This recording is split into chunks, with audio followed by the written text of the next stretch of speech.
Donc avec beaucoup de stress, même le stress m'a fait plusieurs symptômes, donc de la fatigue et parfois des crises d'angoisse. Donc même j'ai reçu un appel du service de la ministère de Santé. Il faut être prudent vu qu'il y a quelqu'un avec moi dans le même vol qui a été testé positif.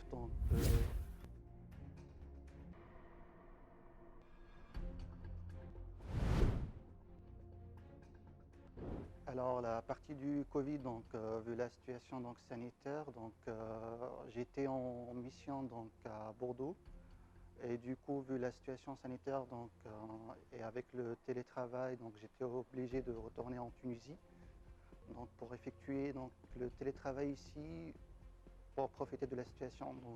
Ça a été mieux que la France et du coup j'étais un peu stressé vu la situation la crise économique et pas de visibilité au niveau de la société.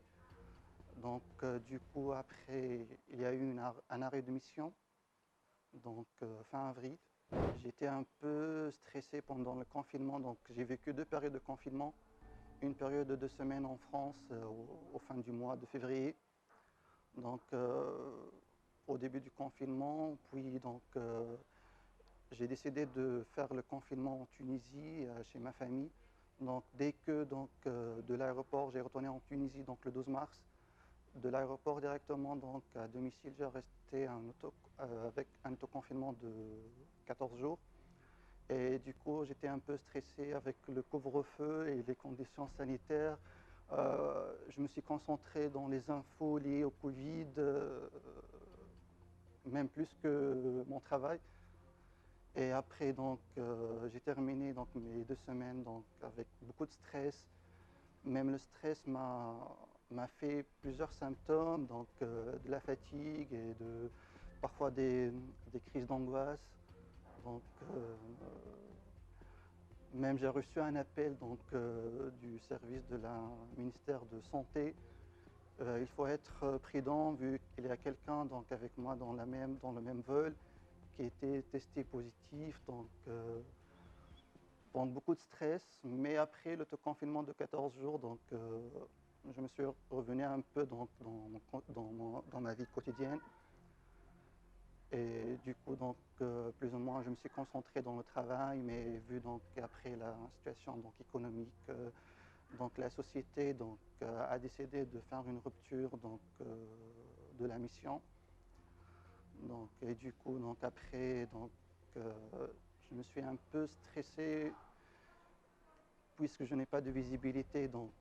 Est-ce que je retourne en France, je reste en Tunisie, est-ce que je fais une recherche ici ou ailleurs? Je suis un peu perturbé. Mais maintenant, j'ai profité de cette période pour me concentrer, de me faire des auto-formations à travers des plateformes telles que LinkedIn Learning. C'est ça les avantages de cette période-là. Je me présente, Chefi Mohamed, 33 ans. Je suis un ingénieur de développement full stack WebJS. J'ai obtenu mon diplôme national d'ingénieur en informatique en 2012. Et après, j'ai entamé ma expérience professionnelle avec la société Grep6 en tant que développeur full stack WebJS. J'ai travaillé avec cette première expérience avec des projets avec le groupe Polina. J'ai travaillé dans tout ce qui est des logiciels de gestion, de finance, tout ce qui est comptabilité. Et en juillet 2018, du coup, j'ai eu une opportunité pour faire un détachement à la société Audix Paris, où j'étais en mission dans la société de l'informatique à Bordeaux. Du coup, j'ai fait presque 2 ans à Bordeaux. Ma principale tâche était de faire une refonte. Il y a un projet de refonte de l'ERP, un ERP qui était propre lié à l'entreprise qui s'appelle l'ERP. L'objectif est de faire toute une refonte de la partie Kendo, de la partie front, donc de l'ERP avec la technologie Kendo UI. Durant mon travail à la société Grapchis en Tunisie, donc mon dernier projet donc, était une solution de recouvrement de créances. Avec cette application, j'ai entamé donc, la technologie, tout ce qui est React et Node.js et MongoDB. Donc j'ai découvert donc, la technologie, la stack MERN, tout ce qui est Mongo Express, React Node.js. Et c'est cette application qui m'a encouragé de rester de faire le focus sur cette technologie-là et de l'enrichir avec les développements mobiles tels que React Native et Flutter. Mon point fort donc, était l'autonomie. Je suis autonome et je me suis habitué donc, à diriger un projet donc, de A à Z tout seul. Et de début donc, au fin du projet. Et l'autonomie me permet donc, de réussir mes objectifs pour mieux donc, faire une installation et une production d'un projet donc, selon les normes du client.